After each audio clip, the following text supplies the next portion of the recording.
Well, good afternoon, good morning, or good evening, depending upon where you are in the world, and welcome to today's DevOps.com webinar. I'm Charlene O'Hanlon, moderator for today's event, and I welcome you. As always, we have a great webinar on tap, but before we get started, we do have a few housekeeping items we need to go over. First of all, today's event is being recorded, so if you miss any or all of the event, you will have the opportunity to access it later. Following today's webinar, we will be sending out an email that contains a link to access the webinar on demand. And we are taking questions from the audience. So if at any time during today's presentation you have a question for either of our speakers, please don't wait, don't hesitate, just use your GoToWebinar control panel and submit your questions. And we'll try to get to as many as we can before the end of today's webinar. Also, at the end of today's webinar, are doing a drawing for 6 $25 Amazon gift cards, so please stick around. Hopefully you'll be one of our 6 lucky winners. All right, with that, let's go ahead and kick off today's webinar, which is prepare your DevOps culture to withstand the digital experience onslaught. Our speakers today are Justin Donahue, who is CTO of a company called Observeian, and Marco Coulter, who is tech evangelist at AppDynamics. Welcome, gentlemen. Thank you so much for joining me today. And Marco, thanks very much for having us. Yeah, you're the man. So I am going to go ahead and put myself on mute and let you get right to your presentation. Thanks so much. So today, as we mentioned, we're going to be talking about the digital experience and how we have to focus on enhancing that as we go through DevOps. First slide here is just our standard sort of legal notice slide. With that's done, what I'd like to do to begin, this is going to be interactive. We're going to push out polls, about 4 polls during the whole presentation. So let's push out the first one right now. And we'll just ask you about which of these 4 quotes matches you best. Yeah, so we've got 4 up on the screen there. So please go ahead and choose the one that you want. Sorry, Marco, I didn't mean to step over you there. Yeah, so go ahead and make your choose your response, and we'll give you guys about 15 more seconds to go ahead and do that. And while we are waiting for everybody, just want to remind folks that, as I said earlier, if you have a question at any time during the webinar, you can always just use the GoToWebinar control panel and submit your questions. You don't have to wait till the question and answer period to do that. All right, with that, I think we are at a good point to close out the poll. So let's take a look at the results real quick. So this is a majority of folks. Yep. As we look at these here, we see that. Yeah, so it looks like most. Go ahead. Yep. Go ahead. We have 59% who are like a plurality and a majority who see themselves in the proactively learn from past events phase, which is essentially the phase where something happens, you fix it, and then perhaps you have a post-mortem, hopefully a blameless post-mortem, where you work out what it was. Now, this matches pretty much. Can we take the poll back now? Return to the PowerPoint. So this matches what we saw in research that we did in December of 2019. Cisco polled about 2,000 companies, and as you see there, again, that proactive category was the largest category in the respondents for today. But what was interesting was we also asked them where they wanted to be in 2 years' time. And you see this, the plurality here is moving to the right, in a sense, is moving to this preemptive category. And that's around automation, it's around making tasks happen sort of automatically. So that's what we're going to talk about today. How do we get to that phase of being preemptive? Well, it's all about AI ops. So the session today is going to run, I'm going to talk for about 20 minutes. Justin's going to join me and talk for about 20 minutes. And then we're allowing some time at the end for Q&A to take your questions. So as mentioned, please put them into the question section. And we're sort of going to, at first, because we're going through a lot in the world right now, I thought we'd start with sort of some emotional aspects of this. We need, of the things that we as experts in the industry need to understand, the things we need to accept and embrace. And we're going to talk a little bit about automation and monitoring. And then Justin is going to talk about why partnering with people, that you're not alone, you can get people to help you do this, and partnering with Observeian is the right thing to do. And then he's going to talk about, because very hands-on in this space, is talking about sort of before and after DevOps and some of the real-world experiences that he's had. And then in the Q&A, we can start getting into some of the war stories and things like that. Just like to introduce ourselves. So first off, I'm Marco. I'm an immigrant who has lived in 3 countries. In my career, I've worked for one of the top 50 international banks. I've managed data centers for hospitals as part of DXC and managed teams in 13 different countries. Before joining AppDynamics, I spent about 5 years as an industry analyst and managed the data science team at 451 Research, creating the voice of the enterprise product for them. I've seen technology from every side as a vendor, an operator, a developer, an analyst, a buyer, and that gives me a bit of a unique view in our industry. So on the left here, you see a few of the publications where you can read my writing or interviews. So enough about me. Let's meet my fellow speaker. Justin, would you like to introduce yourself? Hey, Marco. Thanks for letting me present with you guys today, and thanks again, DevOps.com, for hosting us. My name is Justin Donahoe. I'm the co-founder and CTO of Observeian. Before that, I was the head of tech at a startup called Ghostry. We had about 40 million users, a privacy browser plugin. We were kind of at the forefront of digital experience. I joke with people that I was, basically born with a keyboard in my hand. So when the zombie apocalypse comes, if getting the internet back online is how we save humanity, I can help you out. Otherwise, I'm going to be out in the first wave. I've grown up in the startup scene. I've had a lot of successful exits. Software companies. I've been everything from help desk, production support, been on dev teams, software architect, DBA, leader. Since starting Observeian, you can add cells to that list. Now I spend most of my time focusing on helping customers kind of build out robust software delivery practices and doing engineering at scale. Do a lot of safe, repeatable releases is kind of my main mantra. I think today, we've got a pretty solid topic. I'll get into more how we partner with companies like AppDynamics to make all of the stuff I'm talking about possible. I've got a fair amount of experience in this space. So Marco, where do you want to get started? So at first, I'm going to take them through the emotional journey a little bit here, Justin. And let's start with understand. We have to understand that we will be judged. Everyone compares the app in their hand with the best apps that Google and Apple or Netflix have to offer. And it's not just software vendors who see this. Even car manufacturers are realizing their apps have to compete with the FANG and get data to users quickly. The number of consumers claiming that they are now more loyal to an app than a brand has doubled over the last 2 years. In fact, this digital experience is so important that 49% have switched suppliers due to a poor digital experience. And by the way, I'll put a link in, we'll share the resource at the end of this research, which was run just a little bit earlier this year. 63% will actively try to discourage others from using a service or brand if they have a bad digital experience. So what's the key aspect of an application that can frustrate users? Well, intriguingly, it's performance, not availability. That comes second. Now, when I first saw this data, I was confused. How can slow performance be more frustrating than not having any performance at all? And then I thought about how much of the user's time is consumed by each behavior. When an app is down, you know straight away, and you move on to other tasks. You only lose a few seconds of your life. But when you're dealing with a slow app, it saps away your life at every step. Say you're depositing a check, if anybody still does that. You're going to wait for the app to open, and then you're going to wait some more time to log in. And then there's more time while you go through and select the deposit transaction that you want. And then you're waiting for the camera to come up so you can take a photo of a check. And then finally for the response to come back from the bank or financial institution that that check was recognized and accepted. Each of those moments is sapping away a little piece of your life. And I think that's why you see here that performance is the key frustration that people have with digital services. So what about how they're judging us?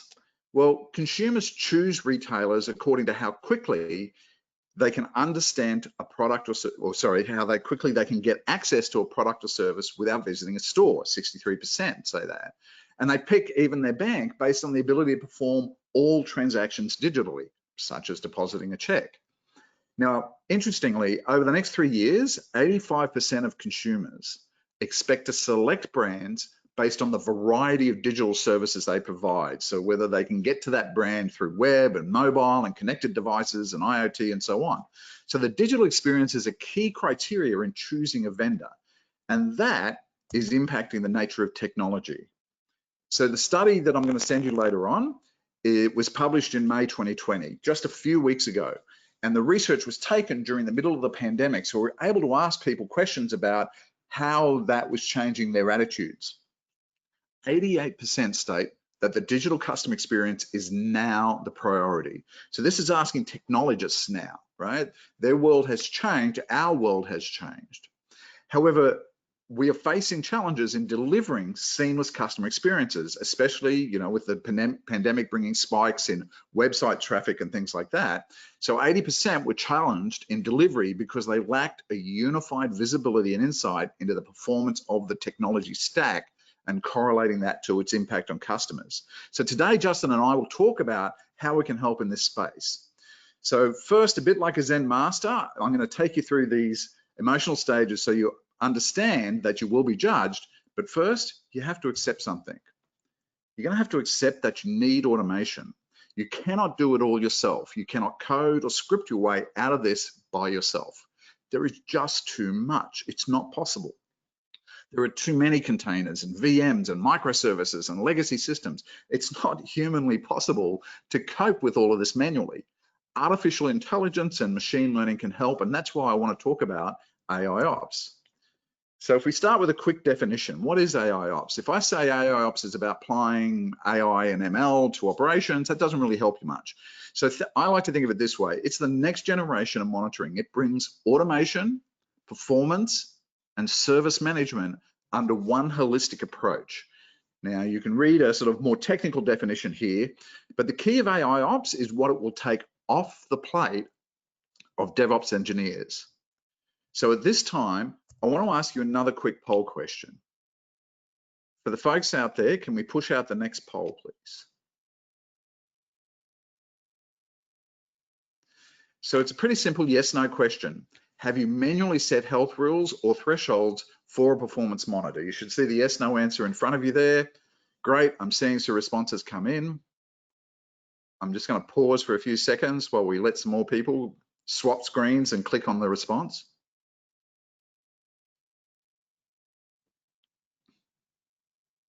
And as soon as we get to a majority, we'll come back to start showing some of the results. Okay, that's fantastic. Let's just share the results. It was interesting how these numbers changed on the way through, but where we ended up, we have about 60% of people who are saying, yeah, they've had this experience. So thank you. Can we close out the poll now? So for the 40% who haven't, I will share something with you. I've done this. And this, setting these thresholds and for performance monitoring is a living hell. You have to work out which metrics to focus on and what do you set the threshold to. What if it's a brand new application that you've never seen run before? Then what is normal? With AI Ops, you don't have to worry about this. You can let the machine learning do it for you.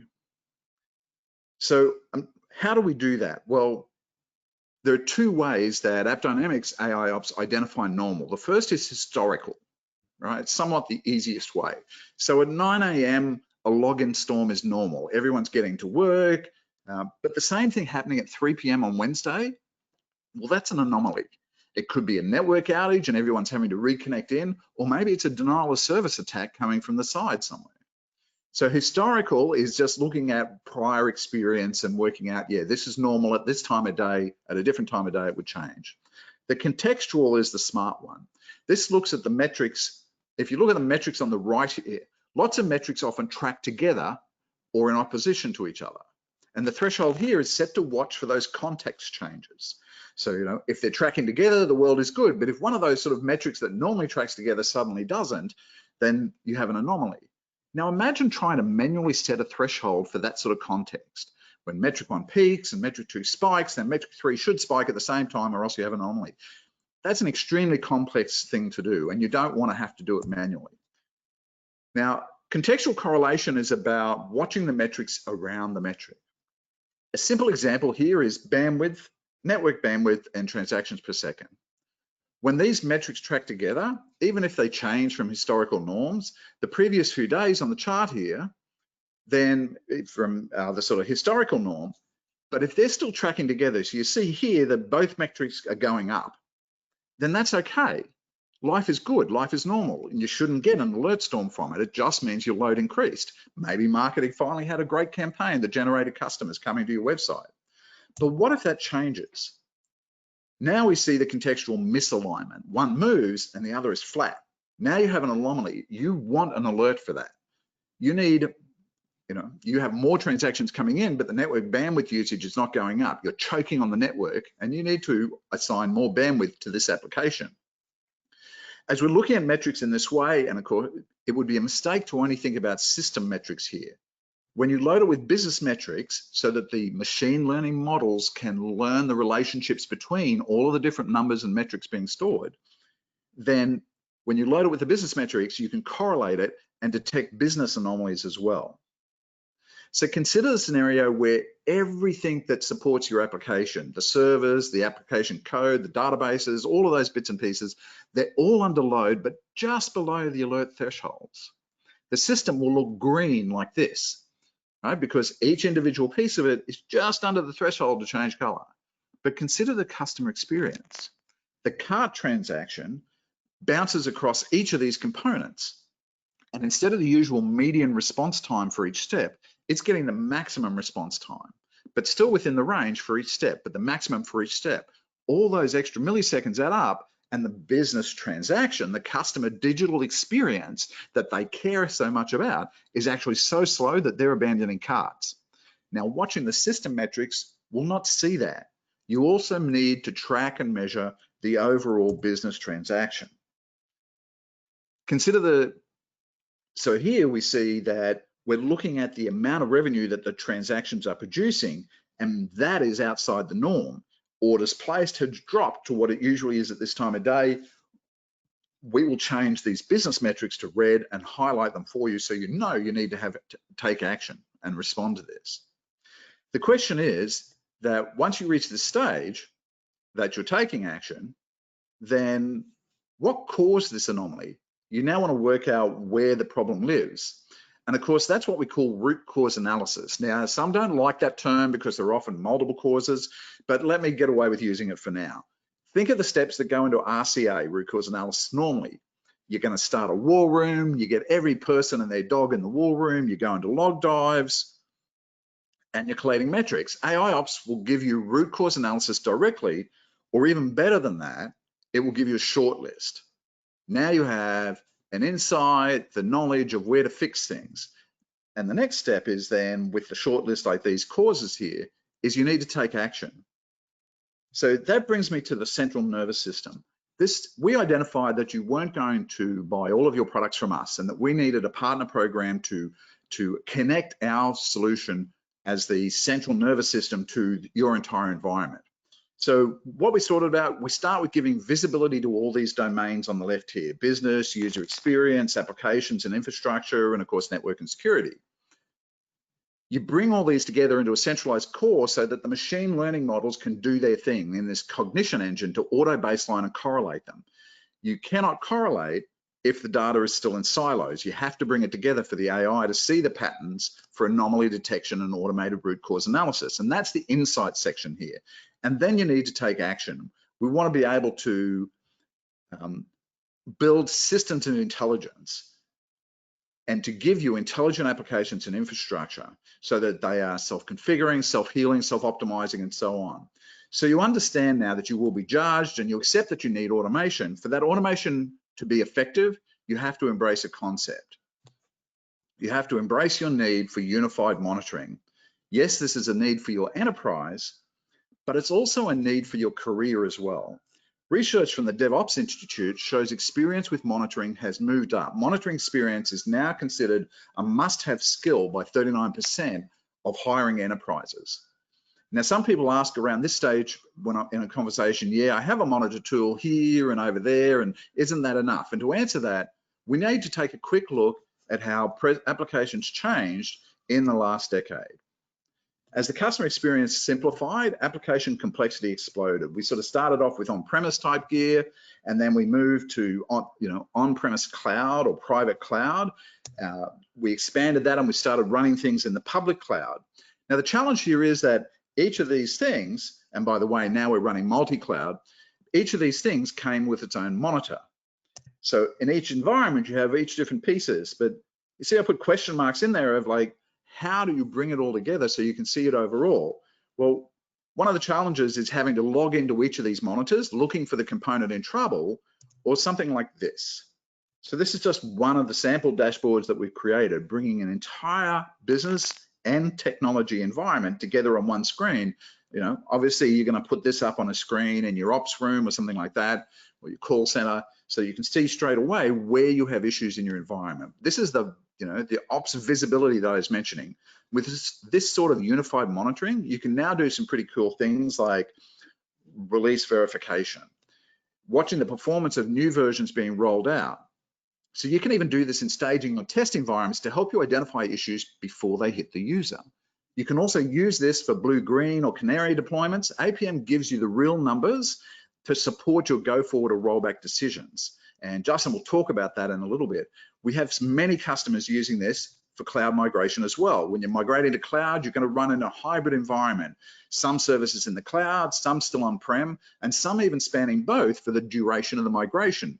Now, if you're a small shop, that's only going to last a couple of weeks. But if you're a large enterprise, that could last months or even over a year. Monitoring will need to be done for the entire IT environment for this duration. And it's likely that you're going to be transactions that span both in that time. You need clear view of that you've improved the environment through your migration to cloud, that you're reducing costs, that you're making things better, and that the business is still actually running better. And look, we know that monitoring is core of everything. About 10 years ago, development and operations teams started transforming into DevOps teams. And when you look at John Kim's DevOps Infinite ribbon on the left here, monitoring is identified as one of the must-have phases for every release cycle of product. Today, the industry is moving on to site reliability engineering, or SRE. And this pyramid on the right here defines the SRE hierarchy of needs. By the way, AppDynamics has something for every layer of the pyramid, but that's a topic for another talk. Note that monitoring here is the base supporting the rest of the pyramid. So monitoring is critical, and you need to sort of accept that you need unified monitoring. So with that said, let's go back to one more poll question. I want to ask you if you suffer from release anxiety. Again, it's just a simple yes, no answer. Justin, what's your opinion on release anxiety? So I definitely think this is a great question. Release anxiety is actually something I talk about pretty regularly.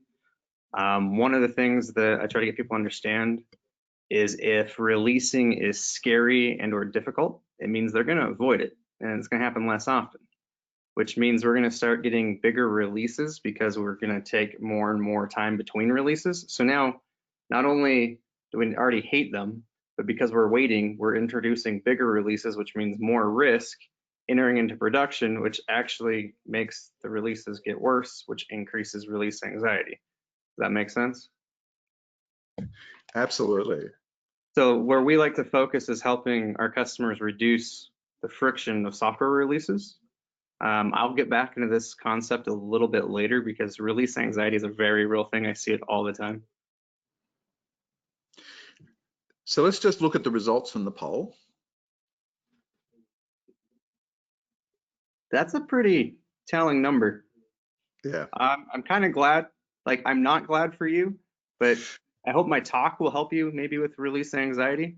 That number is actually higher than I was expecting to see.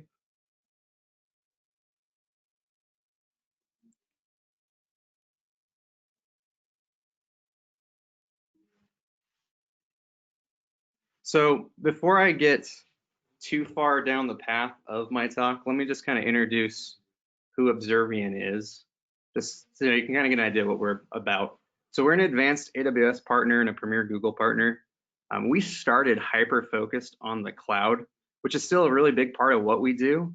However, you know, as we started developing our engagement models and getting feedback from the market, we realized we were probably focusing a little too much on the destination instead of the journey.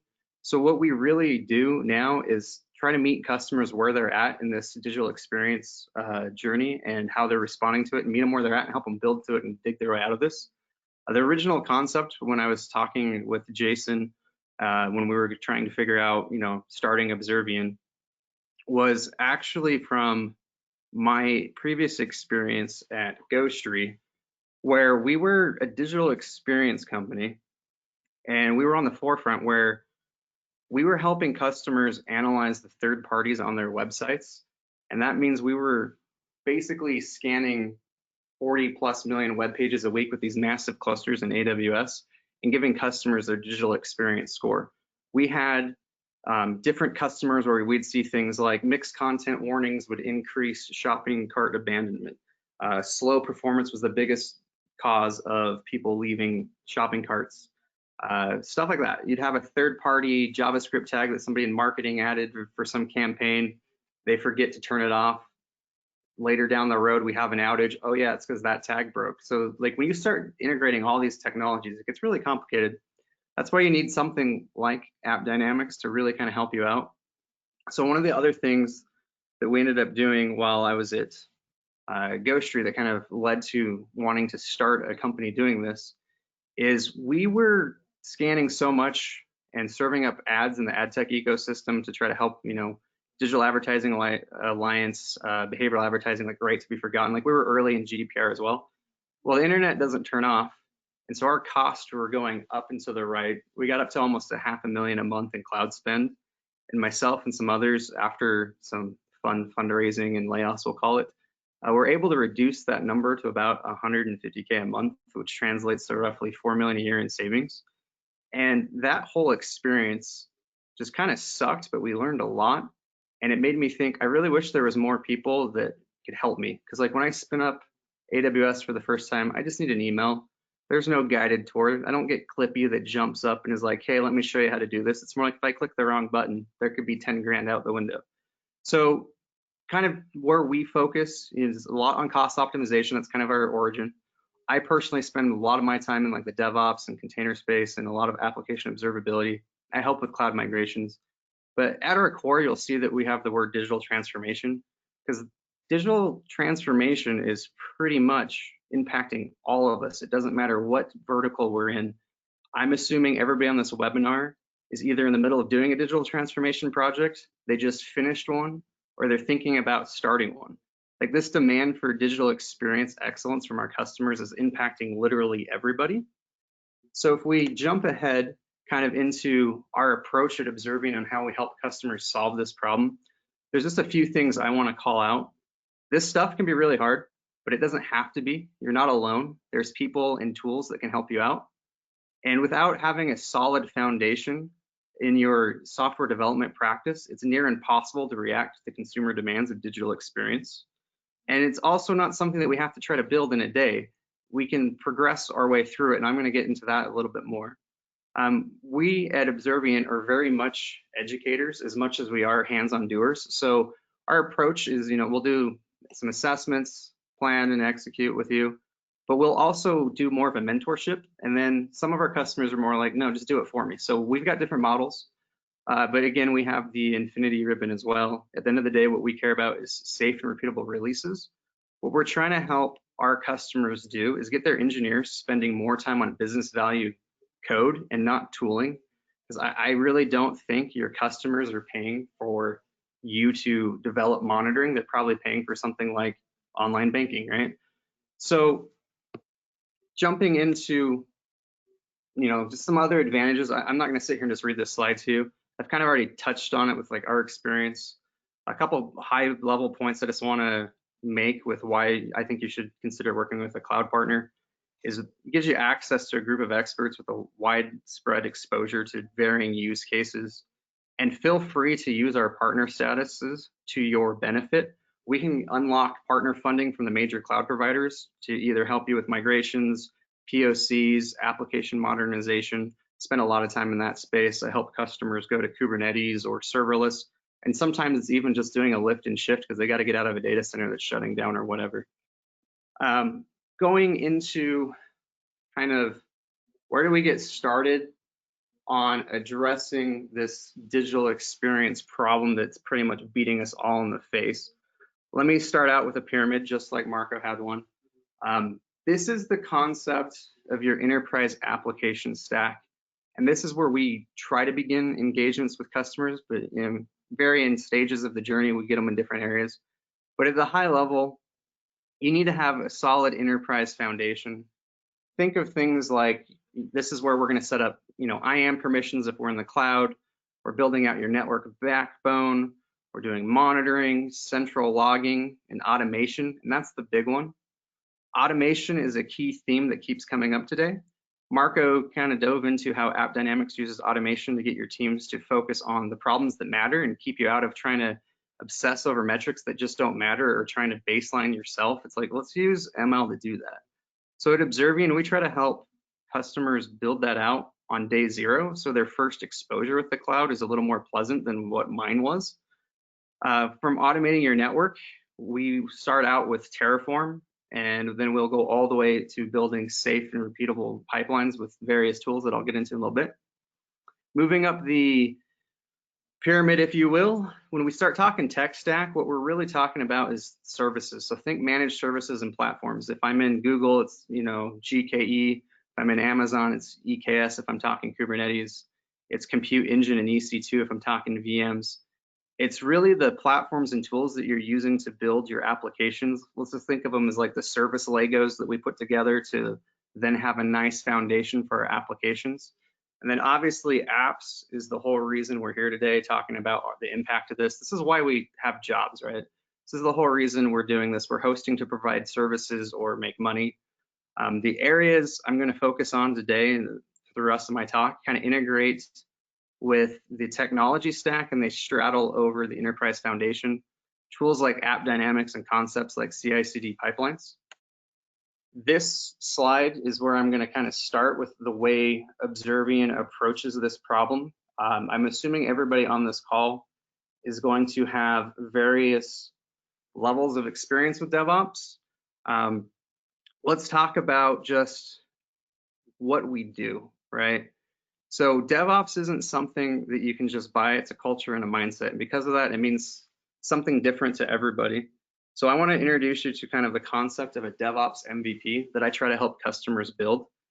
And it's more of approaching DevOps and this whole problem from a philosophy standpoint, and I don't get into religious battles. So step one, you need Git. I don't care what flavor of Git, but please, for the love of God, be Git. Whether it's GitHub, GitLabs, Bitbucket, I really don't care. I have opinions if I'm asked. You can probably figure it out from the slide. Step two, we need something that does the build process, right? Whether it's a build service or a server, we can work with it. My preference is that we use something that's container-based, so we don't have to maintain a bunch of build servers, and we can actually source control our build process right next to our code. Step three, I really feel like this is something I need to emphasize because you'll see how it kind of comes together later. We need to recognize that CI and CD are not the same thing. They're actually very different. We need to separate these concepts as early as possible. That's going to be a critical step in our path to getting to self-healing architecture. So CI is where we're building code, and CD is where we're shipping code. If we tie these concepts together, it kind of makes it hard to react quickly. I've seen massive Jenkins implementations that require a full rebuild before it can deploy. And imagine if I'm trying to roll back a problem or respond to a scaling issue, I don't really have time for that. So let's start talking about one other thing, which is testing and quality. So CI and CD, right? So in this case, I'm going to call CI the left side and CD meaning the right side. So what do I mean by that? Well, left side testing is things that we can filter out as early as possible through things like unit test, integration test, image scanning, peer reviews. We really want to try to catch as many problems here as possible because it's the least costly and we can correct them the fastest. When we start getting into right side testing, these are things that we validate by running code in the wild, looking at things like user experience, error rate, response times. This is where AppD really shines. The other thing is, we'll call it step 6. We want to have a solid CD tool, something that simplifies releases and rollbacks. I don't want to be in the business of writing all these custom scripts like Marco kind of alluded to earlier.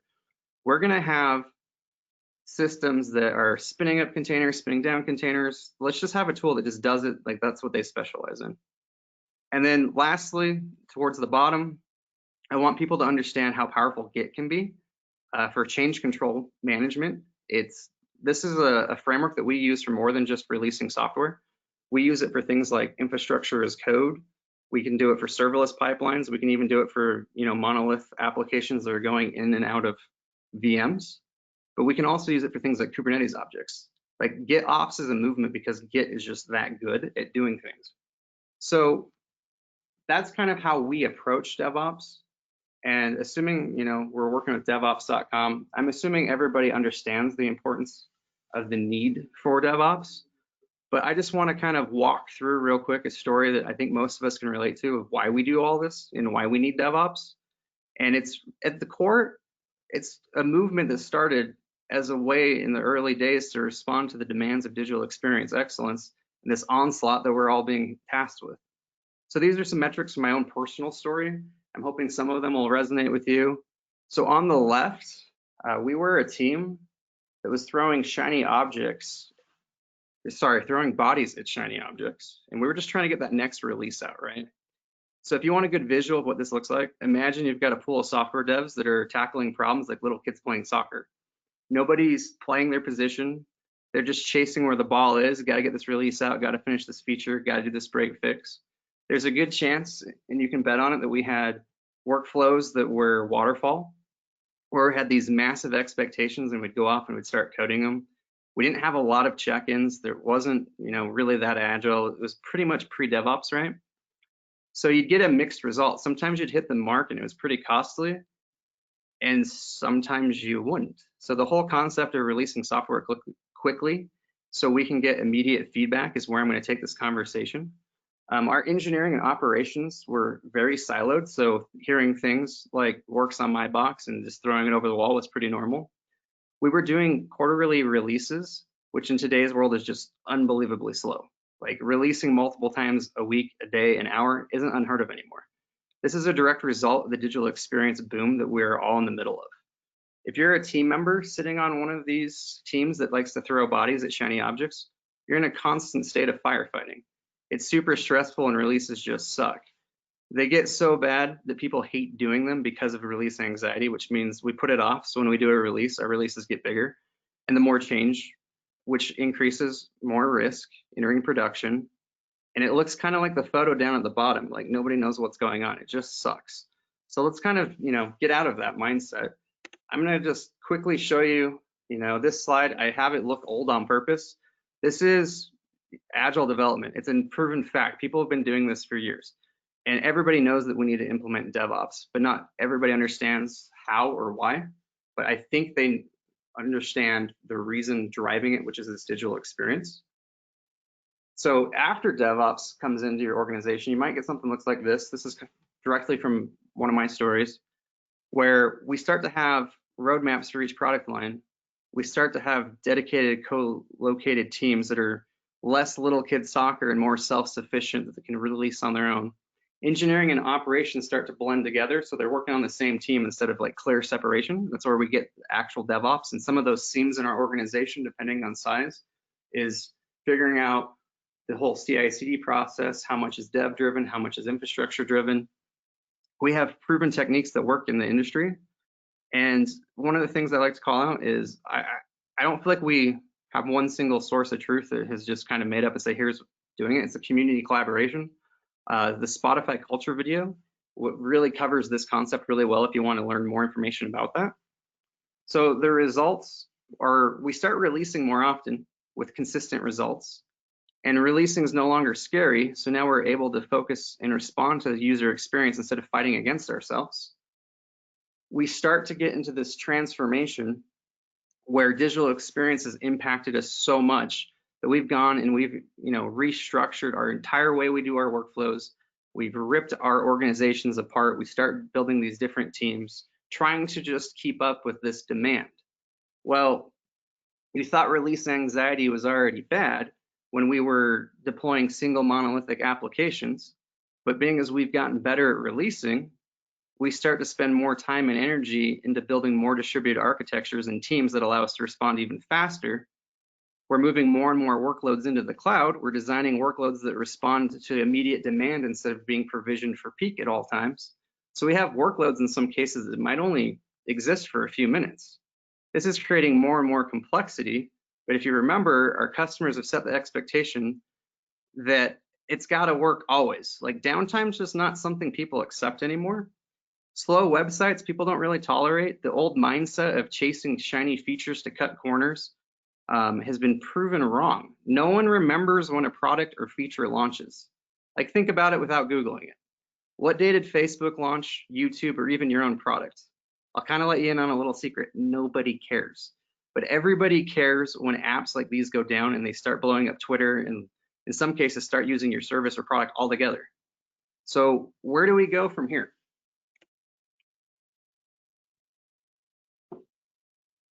Hopefully we go forward with the slide. So we get a tool like AppDynamics to help us out, right? So at Observeian, we use AppD to help customers with things like baselining and inventory and cloud migrations. It's, it gives us something to aim for in terms of performance and response time. It helps us find unknown dependencies. Oftentimes when we're in early discovery or even POCs with a customer that don't have an APM tool, we'll start to show them things that they store up and down isn't even possible. Like we'll find dev systems that are pointing to production databases or services that are calling each other that they swear in their documentation that doesn't, if they even have documentation, let's be honest. We also use it as a key building block in that enterprise application stack to monitor their applications on-prem, in the cloud, and sometimes even hybrid and multi-cloud. Eventually, we start to use AppD as a key component to getting us to self-healing architecture and our SRE teams. Just like digital transformation, monitoring is transforming as well. Marco touched on the SRE movement. I'm seeing similar results in my customer base. I'd say 25% have kind of figured out and already implemented SRE teams. Another 25% are kind of trying to figure it out. And the other 50% are still in like siloed monitoring teams where they're probably in the beginning of their digital transformation and digital experience journey, if you will. But real quick, let's talk about how we can build upon that DevOps MVP that I showed earlier. So a couple things real quick. Let's make sure we're not installing things by hand. We've been talking about automation. It's going to be a consistent theme. Customers that I see doing this never really get to the point of self-healing architecture. A lot of times their monitoring coverage peaks just after they first deploy it, and if they're lucky, they might achieve 50% coverage. Then over time, as people change, servers, services, platforms are spinning up, spinning down, being provisioned, being retired, people quit, whatever. The manual steps get lost in the noise of responding to issues, and monitoring starts to get left out. So we start to go back to no monitoring. So keeping in the theme of automation being key, if you remember back to our DevOps MVP that I showed earlier, I talked about how we've got Git as a change management tool and framework that we can use. I'm going to be describing things that are more container centric. Customers that I see spending time automating their monitoring tools consistently have a higher level of coverage across their environment. When you look at kind of like the core of what we're installing with AppDynamics, in most cases, it's some type of agent process and a config file. It should sound a lot like what you're deploying already with your CI/CD pipeline, no? So I've got even better news if you're using Kubernetes. AppDynamics has made it even easier. AppD has a Kubernetes operator that we can literally install into a cluster in 2 commands. You create a namespace and then you install the operator. Like that's all you got to do. It's really simple. So after we've invested a little bit of time into automating our monitoring solution, we get this consistent monitoring plane. This allows us to use monitoring for more than just like, oh no, bad things are happening. Well, let's run and check our monitoring tool. It allows us to monitor data proactively and make decisions about our deployment process because we have that monitoring data. So let's keep building upon our DevOps MVP. At this point, it's not really an MVP. It's starting to kind of take shape. and we're on our way to self-healing architecture. So if you're not familiar with the concept of quality gates, we just kind of tackled the problem of getting monitoring into our environment in a safe and repeatable way. We can now use the wealth of information that AppDynamics has in our environment to directly impact our release process. And you got to remember, we've got this goal of having industrial strength software that's safe and repeatable. This is the point where I feel like I should call out, you'll see the real benefit of why we wanted to separate CI and CD as two separate things. This is also the beginning of where you'll start to see the concepts of right-side testing that I was mentioning earlier before, where we're testing and validating quality by actually running our applications in the wild. So the concept of a quality gate is we use our APM software that is already out in our environment, watching, gathering, collecting. It knows what normal is, it knows what bad is. So we pick something that we want to measure. So I think the easiest metric to use to illustrate this concept is response time. It's something that's pretty easy to measure. Like Marco said, we all know when it's not good. Like we're clicking, we're banging, we start rage clicking. So let's take an example of, let's say our average response time of an application is 1 second. So if we want to define a quality gate, let's say we're willing to accept a 30% change. That means we will tolerate any release that has a response time of 30% or less. So basically, if I do a push, go through the process, start testing it, and my response time is somewhere between 1 and 1.3 seconds, we'll let that release happen and give it a thumbs up, and we'll promote it to the next stage. If that response time is outside, let's say I do that same build and I push it out and it's now 2 or 3 seconds, it's going to get a negative score, and we can roll that release back because it didn't pass our quality gate. And every build, every release, we're doing this constant validation. In lower environments, we can start filtering out this noise before it even gets to the higher end. Because we get out into production, we have AppDynamics already out there watching for us, so we know what normal is. So we'll do continuous validation even after we've released the software and it's what's the active version in prod. So building upon the central nervous system that Marco touched on, we've got AppDynamics sitting in the middle as the central nervous system. It's already got the correlation engine. It's got a bunch of APIs. It does alerting for us. It's got a lot of deep integration to other tools like, let's say, ServiceNow. We can also leverage this hub of information with another tool like Harness that specializes in CD. And if you're using Kubernetes, we've got Harness is kind of specializing in CD, but they've also started breaking down your cluster cost, and you can tie it back to cloud spend.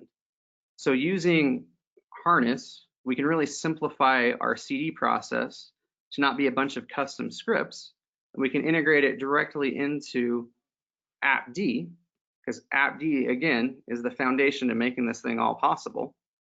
When we take Harness and AppDynamics and work together, it can help us solve one of the biggest challenges, right? Which is, how do I ensure I've got quality in every stage of my deployments? I'm continually monitoring production, but I'm also shipping fast, and I'm avoiding botched releases that directly impact my customers. With Harness, we can define what our release process is. It knows what normal is thanks to AppDynamics, but it does more than just integrating with our APM tools. We can pull in like system logs, app logs. We can start correlating that with what the APM is telling us what normal is and compare them. And we're doing this on every single release. So if we kick off a release, assuming everything passes our checks, we push it to the next stage.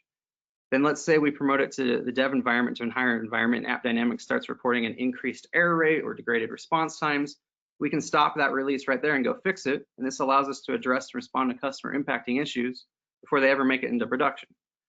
There's also an assumption that I'm making here that we have monitoring in lower environments. There's kind of no longer a day where we can say we only need monitoring in production. You just can't do it anymore. You're not going to get to self-healing architecture. I mean, sure you could, but you're going to just keep introducing more and more problems, and you're going to be missing the point. If you really want to be able to preserve like your own sanity and the culture that you've worked so hard to build and focus around safe and repeatable releases, you need monitoring as the core to everything you do and treat it just as important as your software. And that gives us a foundation to kind of build this all out. So in summary, my key takeaways that I want you guys to learn from this is this stuff is hard, but it doesn't have to be. You know, there's people and tools to help. Without a solid foundation, in this case with monitoring, it's near impossible to react to the consumer demands of digital experience. And we also don't have to build this all in a day. That DevOps MVP that I'm talking about, we've done this in multiple phases with customers where some of our customers, they start out copy and paste deploys, and we slowly get them to CI/CD, and we start to help them develop this pipeline. And someday that we get them to, you know, fully autonomous automated rollbacks using APM data. But we don't have to start there on day one, because it's like drinking from a fire hose. So we'll hold your hand and help you out. And then just kind of the two philosophies that I use in every engagement is we want safe and repeatable releases, and we want engineers spending time on business value code, not tooling. So that's everything I've got for you, Marco. Anything you want to chime in and jump in there?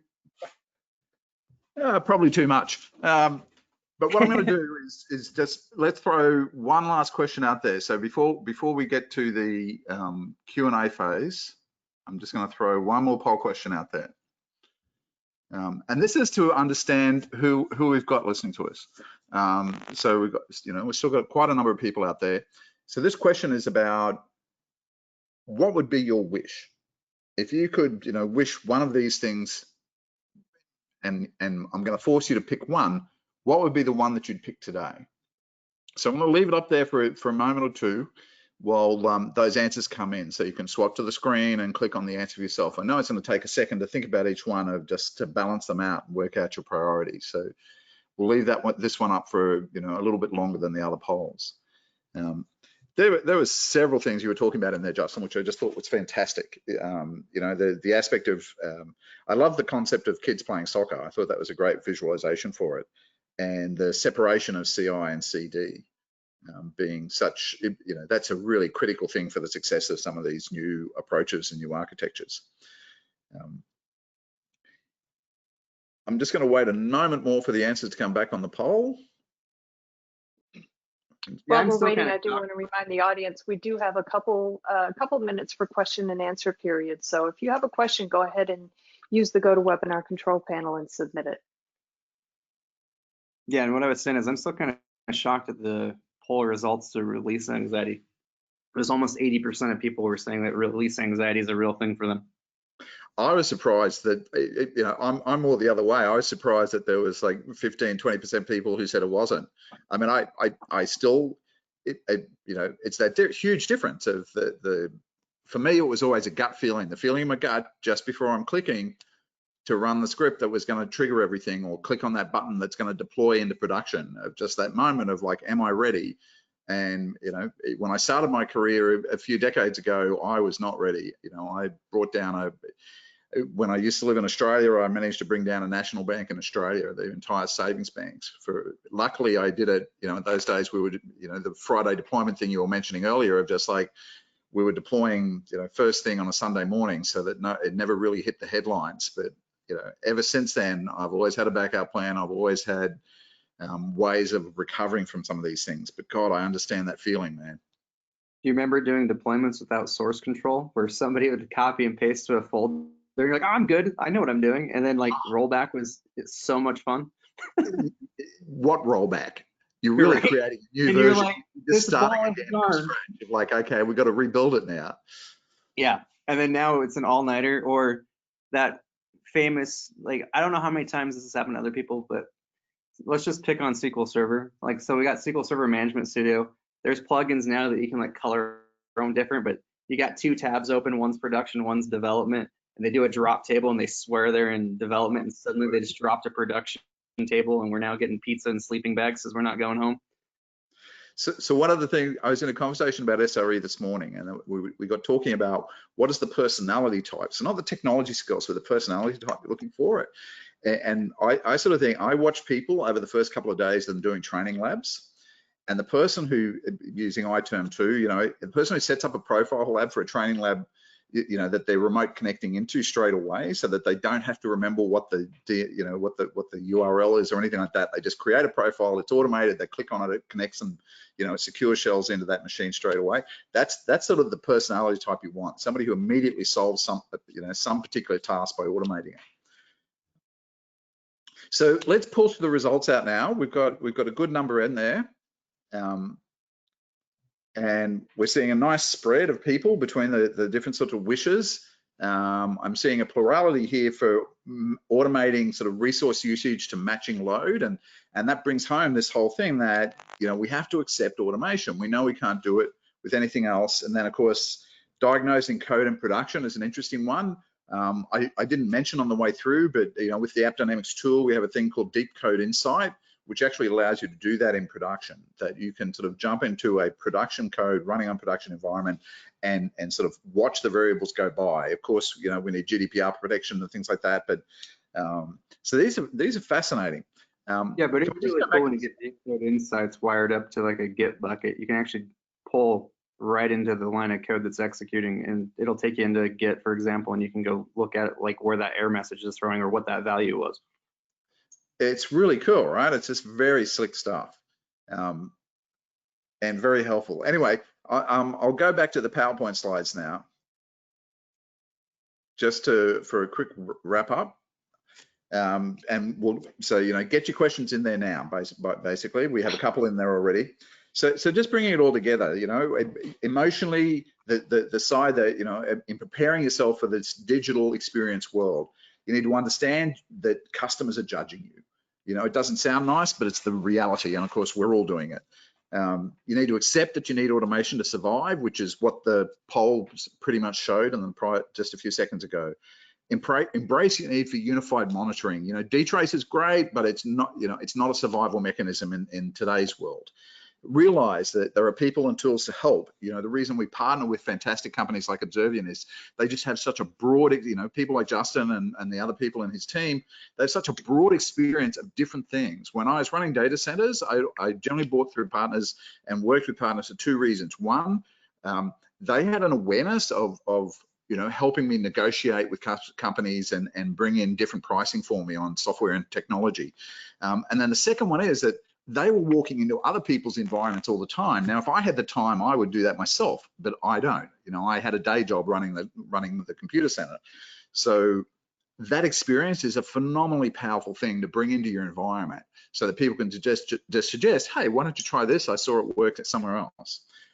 Reject release anxiety. We shouldn't have that gut feeling when we click on something at the end of the day. And finally, probably the critical one, look, you can't, in today's world, you can't define your value with tool experience. You've got to define it through business code. That is the reality that we live in today. So with that said, I'm going to say we have some resources here. I'm just going to leave that on the screen for a second or two, but let's go to a couple of the questions. Well, we only have about 2 minutes to the top of the hour, so unfortunately we really don't have time for questions. But I will say that all of the questions that have come in, the folks at AppDynamics will be getting a copy of all the questions, so I'm sure that they will be more than happy to follow up with you offline. So I apologize for that, but do want to remind the audience that today's event has been recorded. So if you miss any or all of the event, or if you just want to watch it again, you'll have the opportunity to do so. Following today's webinar, we are going to be sending out an email that contains a link to access the webinar on demand. The webinar is also going to be living on the DevOps.com website, so you can always go look for it there. Just go to DevOps.com/webinars, look in the on-demand section, and it should be right there. Before we close things out, we did, at the top of the hour, I did mention that we were doing a drawing for 6 $25 Amazon gift cards, so let's go ahead and do that in the final minute here before we close things out. Our first winner today is Michael. Second winner to you. Congratulations, Michael. Third winner today is Wayne C. Congratulations, Wayne. Fourth winner is Andrew S. Congratulations, Andrew. Fifth winner is Emily R. Congratulations, Emily. And final winner today is Deepak B. Congratulations, Deepak. We'll be following up with all of you offline via email to get your gift card over to you, so please check your inbox. Marco and Justin, thank you very much for such a great presentation. Lots of great information in there, and love the fact that we've got some great resources here on the slide here for the audience. So thanks again, really do appreciate it. And also want to thank the audience for joining me today. This is Charlene O'Hanlon, and I'm signing off. Have a great day, everybody. Stay safe.